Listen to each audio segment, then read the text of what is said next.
Esta es una presentación de Podcastería.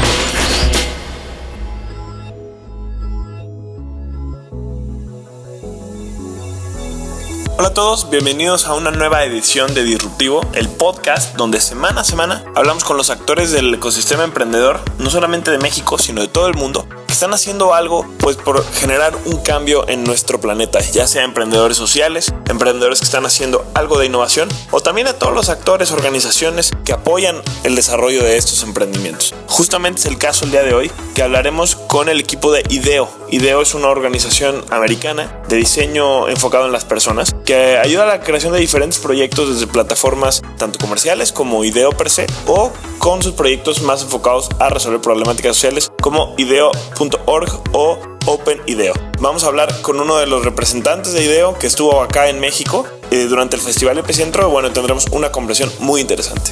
Antes de pasar a la entrevista, quisiera recordarles que nos pueden escuchar en nuestras diferentes plataformas. Nos encontramos en iTunes como Disruptivo y también nos encuentran en soundcloud.com/disruptivo. Ahí pueden escucharnos, suscribirse también, por favor háganlo. Nos encanta poder llegar a ustedes cada semana. Tenemos todas las semanas diferentes entrevistas que les van a parecer de mucho interés, les van a agregar mucho valor si es que ustedes están emprendiendo o quieren emprender. Lo más fácil que pueden hacer es eso, se suscriben y semana a semana les llega gratis y completamente automático nuestro podcast. Déjenos también una reseña, sobre todo en iTunes, para saber qué les está pareciendo nuestro programa. Recuerden que nos pueden seguir en nuestras redes sociales. Estamos en Twitter como @DisruptivoTV, en Facebook nos encuentran como DisruptivoTV o también facebook.com/DisruptivoMX. Yo soy Juan del Cerro y bueno, ¿qué les parece si empezamos con la edición del día de hoy en la que vamos a entrevistar al equipo de IDEO? Vamos a escuchar esta entrevista. Podcastería.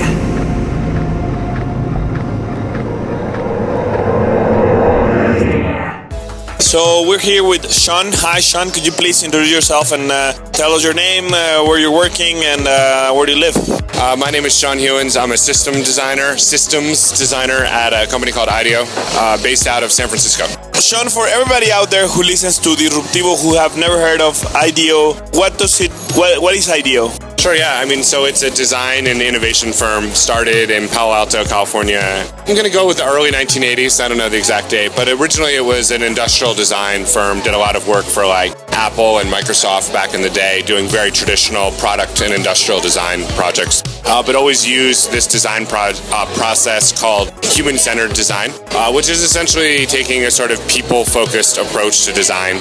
Before starting any design project, immerse yourself with the customer that you're designing for and really figure out what the design problem is and what their needs as a customer are. And once you figure that out, start designing.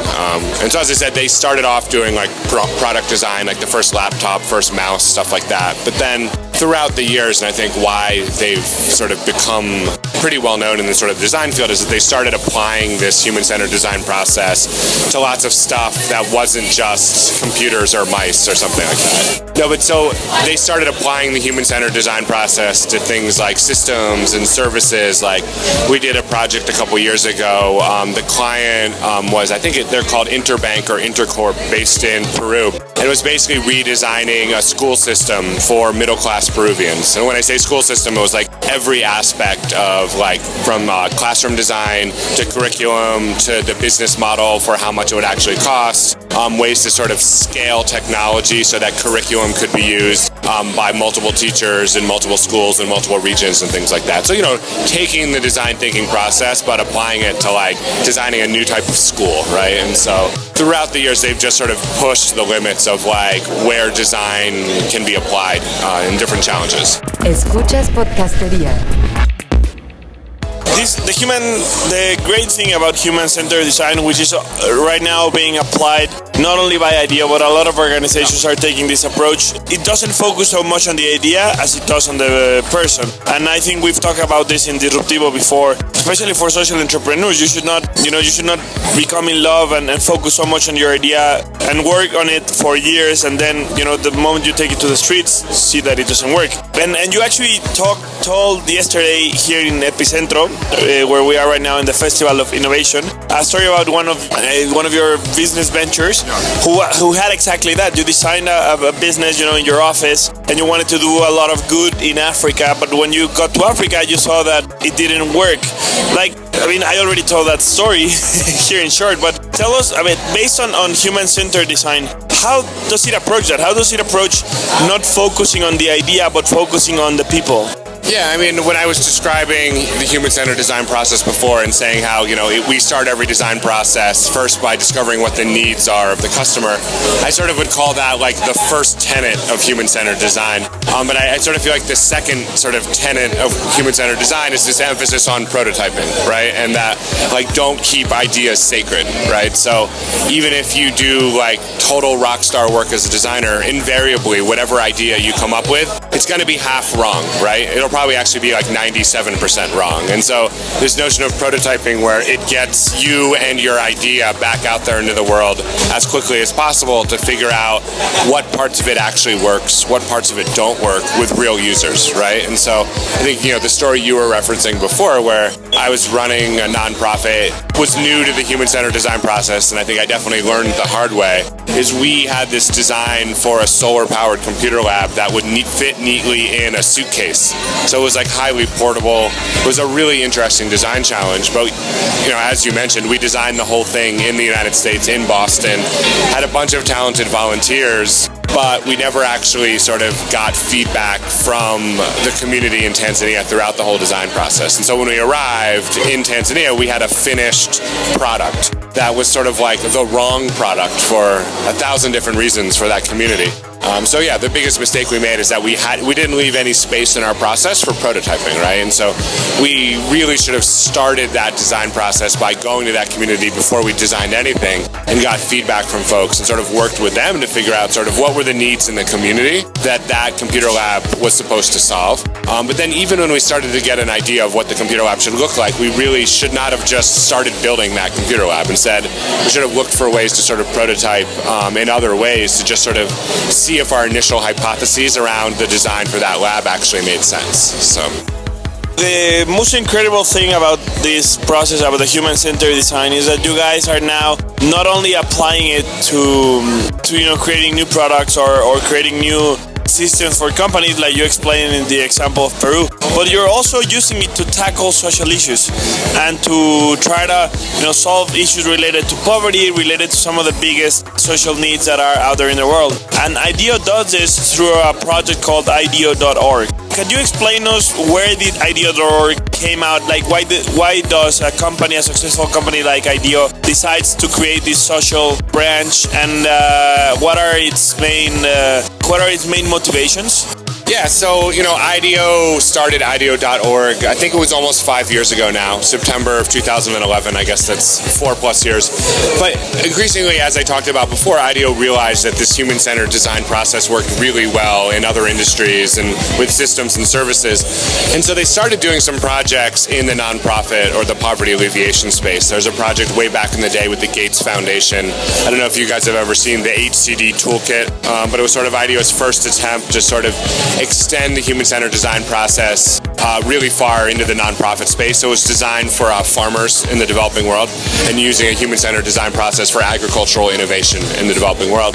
And so they started to see like this huge potential for impact applying human-centered design in the social sector. The problem was it was really hard for them to make the business model work for a couple of reasons. I mean, IDEO is a for-profit company. They were pretty expensive for the nonprofit sector. And then also they just didn't have much of a track record. There was some forward-thinking organizations like the Gates Foundation and stuff that were willing to hire IDEO.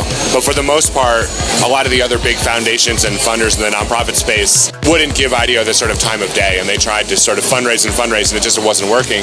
So what they figured out was like, what if we spun off a separate nonprofit? So, carve out sort of the specialty and the fundraising ability as an American-based nonprofit where IDEO.org is able to get money from fundraisers. So basically they're able to sort of lower their cost of business. So instead of being, pretty expensive, which IDEO is, they're able to supplement their cost of doing design projects with donations from donors. But then I think even more importantly, IDEO.org has spent the last 4 years sort of building up this track record of saying, not just like, hey, trust us, this design thing has potential potential in the developing world or in the poverty alleviation space, and instead now we have a track record to point to.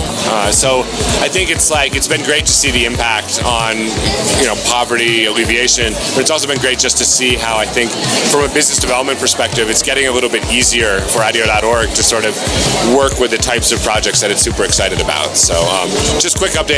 So right now IDEO.org has grown from when I was there at the beginning when there was literally 5 of us as full-time employees, and they've now increased to 70 people in 2 cities. And so it's definitely the case that the market has seen that IDEO.org has some value to offer, and so it's grown pretty exponentially. So yeah, it's exciting to see. Podcastería. You guys done a lot of projects, in health, in education, in banking, and in finance, social banking. And one of the projects that you guys did, who you actually led, was the project Amplify. Why don't you tell from your experience a little bit about that project and what issues were you guys focusing on? Yeah, so Amplify is a cool project. It's funded by the British government, specifically DFID, the Department for International Development. They're the folks who are responsible for distributing international development dollars to something like 28 developing world countries around the world. DFID's thought of as sort of a market maker or sort of at the forefront of innovation in the international development space. That said, the international development space is not exactly known as being the most forward-thinking sort of industry in the world. And so they have a really small but really awesome innovation hub within DFID, whose job it is to sort of make new types of partnerships and try new ways of working that could be sort of a model or at the edge for the larger DFID to sort of follow behind. So DFID came to IDEO.org about 3 years ago now and said, hey, look, we're interested in trying out some new approaches to how we distribute international development dollars. And it was really exciting for IDEO.org as well, because when we first were set up, we were essentially a design consultancy in the model of IDEO. And when DFID came to us, they were like, hey, look, what would it look like to run a $15 million program over 5 years? And it was a totally different way of thinking for us. Instead of working with a client for 10 weeks and then sort of handing off the deliverable, we were going to work with DFID for 5 years, and we're going to run 10 innovation challenges over those 5 years, each focusing on a really sort of sticky or hard to solve international development issue. So we started off with safety for women in developing world slums, and then we did a project looking at early childhood development in rural communities, largely in East Africa. Then the most recent challenge before I left, we looked at education for refugee populations, which is a really interesting topic because a lot of the times when there's a refugee situation, such as in Syria or South Sudan, a lot of the money that flows in is for housing or toilets or health and things like that, which are all super important, but all of that stuff is designed to sort of solve needs in the first year of the crisis. But the reality is that most of these refugees end up in these camps for 5-10 years before they ever go back, if they ever go back.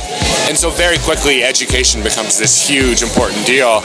Yet, it's often a total second thought or an afterthought. And so it was this space where just not much innovation had occurred in the refugee education space. So we were excited to look at that.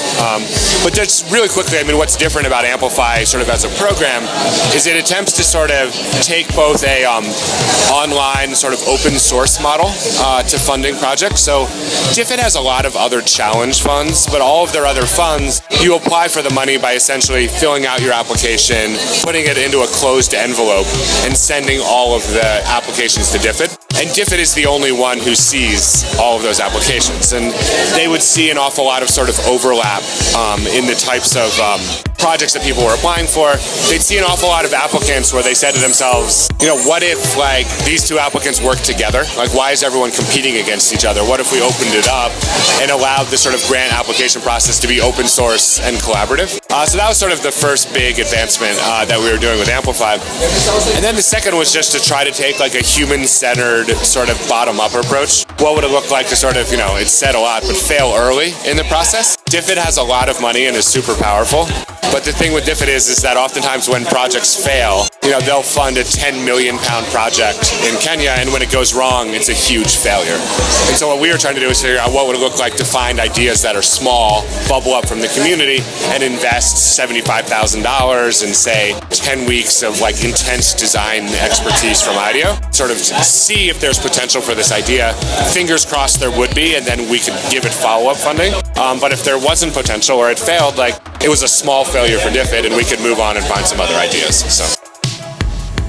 This project, for example, the project with the refugees, give us a couple of examples, or maybe one example about an idea that came out of the Amplify program and that was developed, and was it either successful or did it fail? Yeah, great question. And if you don't mind, I'm going to answer for the second challenge, because when I sort of left the Amplify program, we were just picking the winners for that third refugee education challenge. So I don't know quite as much about the ideas that we're currently funding and working with. But the second challenge that was looking at, the first challenge, our first Amplify challenge, looking at safety and security for women and girls in urban slums. We worked with an organization based in Nairobi. And what was interesting about it is they started off as sort of a community-based organization that was providing sort of a safe space for women and kids after school. But increasingly, they were looking at this issue of domestic violence, which is a serious problem in many communities, but particularly in this low-income area of Nairobi. But one of the huge problems was the reporting of domestic violence. They knew it was happening because they would see its impact on the women and children who were part of their center, but virtually none of the incidents of domestic violence are actually being reported to the police to have them do anything about it. Or if not the police, then justice social workers and counselors and health staff who could at least help the women, even if it didn't go to the police. So taking a typical sort of human-centered design approach, we sort of embedded ourselves with that nonprofit for a couple of months, got to know sort of like what was happening, and like ultimately speaking, like we came up with a couple of different sort of solutions, but the one that was pretty interesting was just this notion of like, I guess I would call it sort of reporting boxes or safe places to report incidents. What they really discovered was that one of the things that was so terrifying is the act of actually reporting domestic violence involved generally a woman going to the local police station, walking into the police station, dealing with sort of abuse, harassment from the officers, but then also just that social stigma in a close-knit community of like being seen going to the police station. And so they came up with a prototype, which is essentially create these sort of domestic violence reporting boxes, but put them in places where people were. So, at bus stations or, in bathrooms at like a local, like store or like bar or something like that. Basically try to figure out like where was it that they could actually make the reporting much easier for people to report these incidents of domestic violence. And so, we tried a couple of different approaches to figure out, we put the first round of boxes in, and within a week, like almost all of them had been like ripped out and like vandalized.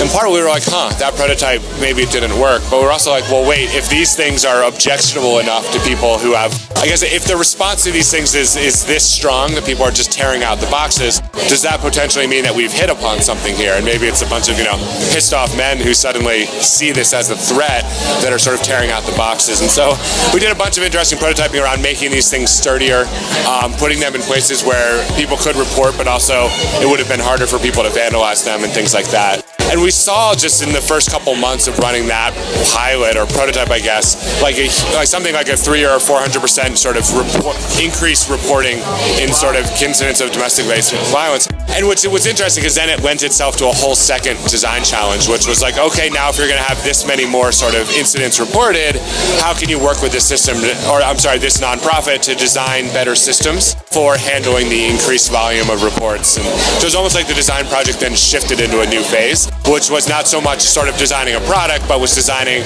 a new type of system that could deal with all of the incidents being reported. So, and the last thing I'll say about that was interesting is because I'm a designer, I got really excited about the design aspects of that, but equally important pairing with that was sort of the funding from the British government, right? And so putting in a little bit of money at the start to figure out what's it going to cost to run this sort of reporting box experiment. Once it seems to have shown potential, now we're going to scale this thing up to hire hiring new staff people to deal with all the incidents coming in. So suddenly you need an additional round of funding to sort of create new systems and services within the nonprofit. And so anyway, sort of what's cool about Amplify is just pairing like the design support at key points, but then also with the funding from DFID to sort of make the implementation sort of go forward.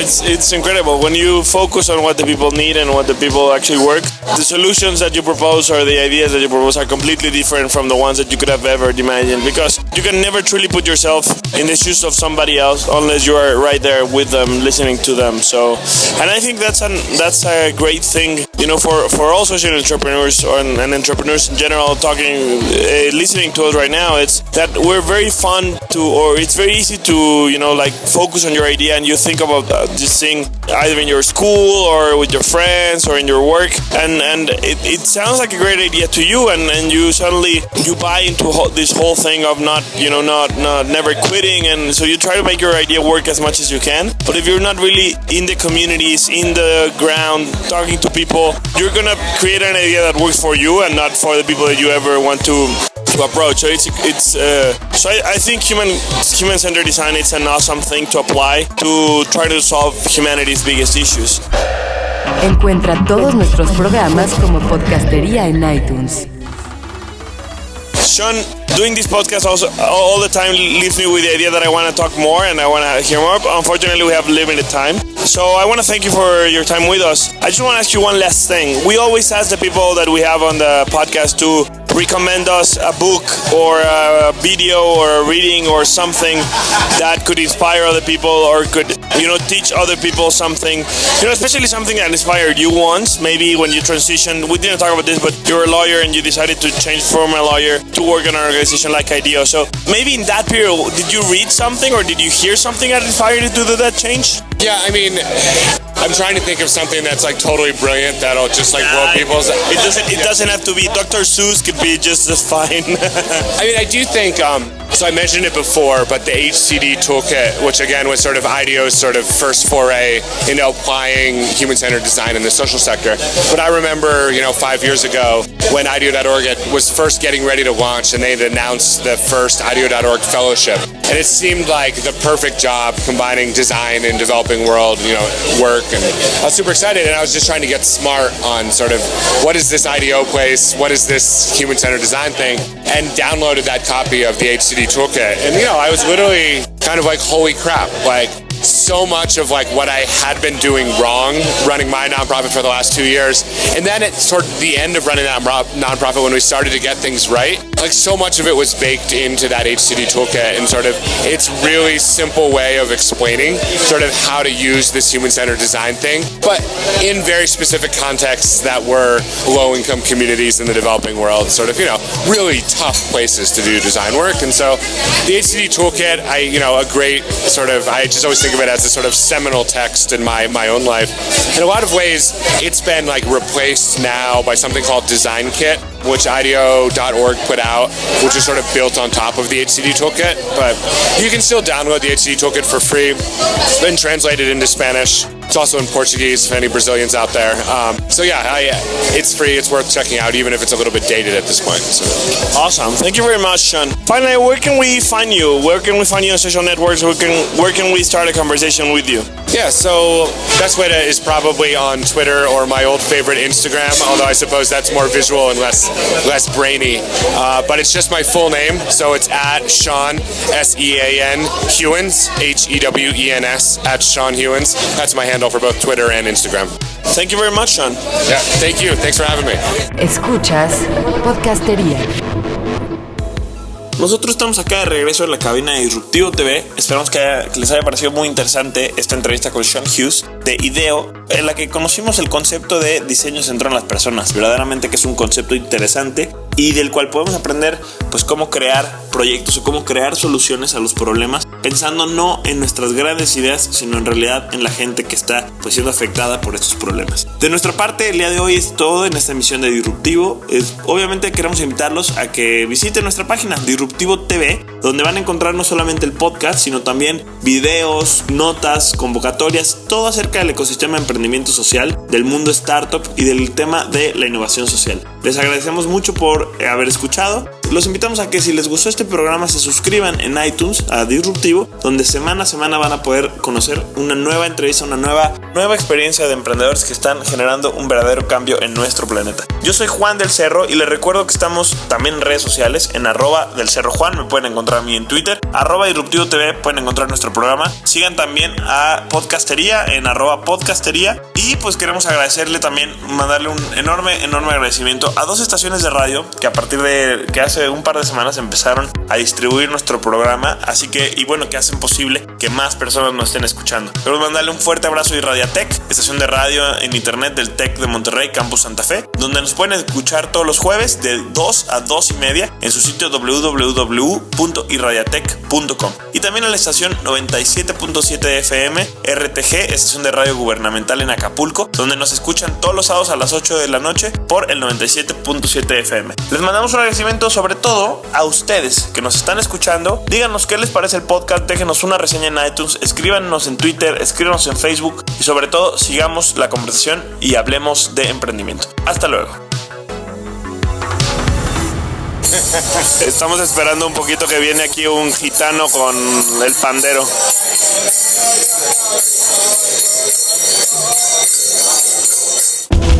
Disruptivo aparece cada semana gracias a Podcastería.